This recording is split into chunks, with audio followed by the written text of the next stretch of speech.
किराए के मकान से निकलकर हम अपने मकान में कब पहुंचेंगे?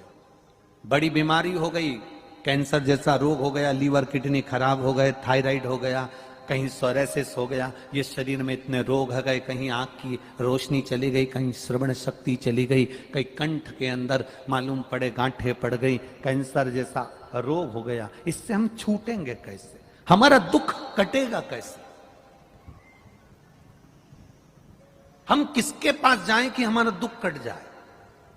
बहुत सारे महाराज मिलेंगे, बहुत सारे मिलेंगे तुमको जो कहेंगे हमारे पास आकर बैठो, हम तुम्हें ये दे देंगे, तुम्हारा दुख कट जाएगा, हम तुम्हारे लिए ऐसा कर देंगे, तुम्हारा दुख कट जाएगा, हम तुमको ये बता देंगे, तुम्हारा दुख कट जाएगा। शिव महापुराण की कथा कहती है शंकर भगवान 24 घंटे शमशान में रहते हैं। भोलेनाथ जी कहते हैं कि मुझसे बड़ा दुनिया में कोई तंत्र जानने वाला नहीं होगा। पार्वती, मुझसे बड़ा दुनिया में कोई मंत्र जानने वाला नहीं होगा, मुझसे बड़ा दुनिया में कोई अघोरी नहीं होगा, और मुझसे बड़ा दुनिया में कोई ज्योतिषाचार्य नहीं होगा। जो राम जी के जन्म लेने पर ज्योतिषी करने पहुंच गए, जो भगवान कृष्ण के जन्म लेने पर भगवान कृष्ण के यहां ज्योतिषी करने पहुंच गए, जो संपूर्ण ब्रह्मांड में अघोरी भी वही है, तंत्र भी उसी का है, मंत्र भी उसी का है, साधना भी उसी की है, सब कुछ उसी का है, तो उससे बड़ा तंत्र मंत्र साधना विद्या करने वाला कोई दूसरा क्या होगा, जो 24 घंटे शमशान में रहेगा।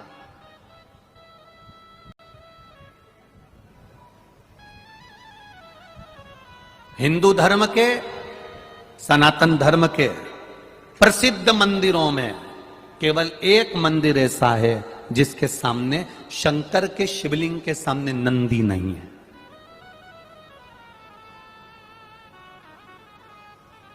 पूरे भारत की भूमि के हिंदू धर्म, सनातन धर्म के सारे प्रसिद्ध मंदिरों में एक मंदिर ऐसा है कि शंकर भगवान के शिवलिंग के सामने नंदी नहीं है।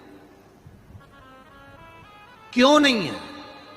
क्या कारण है? वो केवल दुनिया का एक ही मंदिर है, वो एक ही जगह है, वो है अमरनाथ की गुफा, जिसके सामने नंदी नहीं। कौन से महादेव?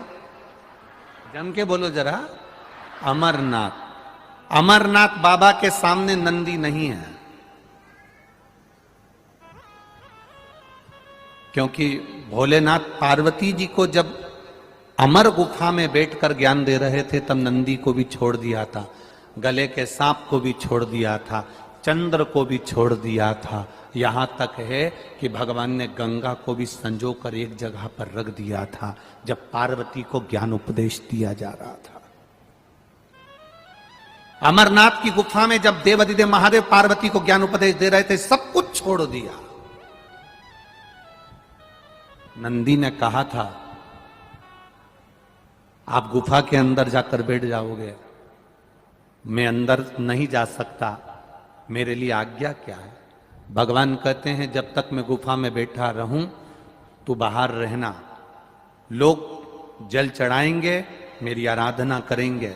शिवजी के मंदिर में शंकर भगवान मंदिर के अंदर हैं और नंदी बाहर है। उसका केवल एक कारण है कि महादेव अगर मंदिर छोड़कर, कैलाश छोड़कर, शमशान छोड़कर, साधना छोड़कर नहीं जा पाते हैं तो उन्होंने नंदी से कह दिया सबके दुख मिटाने के लिए तुझे उनके द्वार तक पहुंचना, सबके दुख मिटाने के लिए तुझे उसके द्वार तक पहुंचना है। आप शंकर भगवान को एक लोटा जल चढ़ाते हो, उस जल की साक्षी कौन देता है?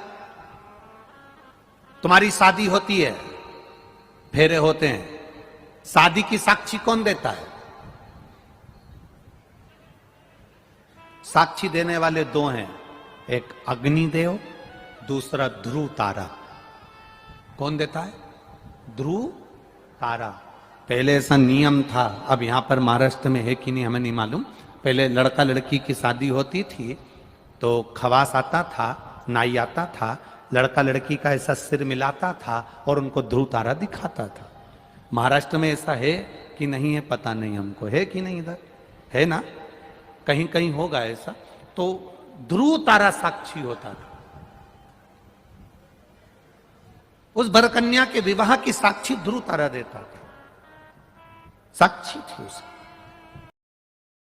आप एक लोटा जल जब देवाधिदेव महादेव को चढ़ाते हैं, आपको नहीं मालूम कि शंकर जी नेत्र बंद करके बैठे हैं पिंडी के अंदर, शिवलिंग के अंदर, कि शंकर जी नेत्र खोल कर बैठे हैं, आपको नहीं मालूम। आपने तो शंकर जी को जल चढ़ा दिया, पर तुम्हारे जल चढ़ाने की साक्षी कौन देता है?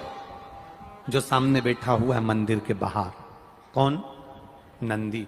वो तुम्हारी साक्षी दे देता है।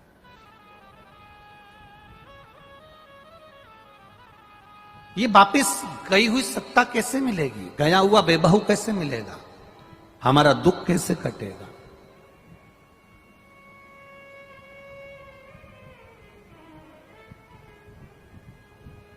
कौन आएगा अंत समय में जो हमारी सुन ले?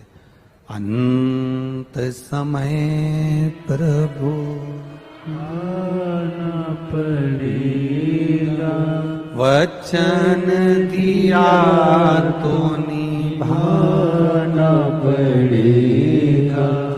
आए ना आए प्रभु कुटुंब कबीरा, अंत समय प्रभु आना पड़ेगा, वचन दिया तो निभाना पड़ेगा।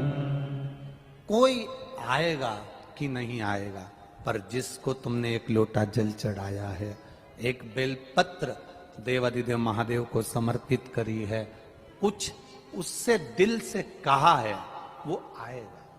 बहुत सारे लोग मिलेंगे जो कहेंगे हमारे पास बैठो, हम तुम्हारा दुख मिटा देंगे, हम तुम्हारी तकलीफ मिटा देंगे, हम तुम्हें एक भभूति दे देंगे, हम तुम्हें एक बेल दे देंगे, हम तुम्हें एक नरियल दे देंगे, हम तुमको ये दे देंगे, हम तुमको वो दे देंगे, तुम्हारा दुख मिट जाएगा। पर ईमानदारी से बोलना, संसार में दुख मिटाने की सामर्थ्यता किसी में नहीं है, वो मिटाने की सामर्थ्यता केवल एक देवाधिदेव महादेव में है, बाकी तो किसी में नहीं।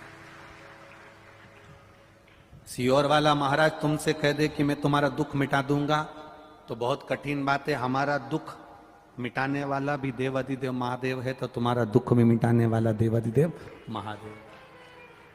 संसार में जन्म लिया है तो दुख पीछा नहीं छोड़ता। तुम्हारे घुटने दुखते हैं तो हमारे भी दुखते होंगे, तुम्हारा सिर दुखता है तो हमारा भी दुखता होगा। बोलो सही है कि गलत है? हम कोई वीआईपी रूप से टपके तो नहीं है कि भगवान ने हमको अलग से नीचे टपका दिया। मानव की देह हमारी भी है, तुम्हारी भी है। तुम 2 रोटी खाते हो, हम भी 2 रोटी खाते हैं। तुमको चिमटी खोड़ेंगे तो दर्द होगा, हमको चिमटी खोड़ेंगे तो दर्द होगा। जैसे तुम हो वैसे हम हैं। बस हमने एक काम करा, अपनी पूरी जिंदगी, पूरा जीवन हमने बाबा पर छोड़ दिया, पूरा जीवन।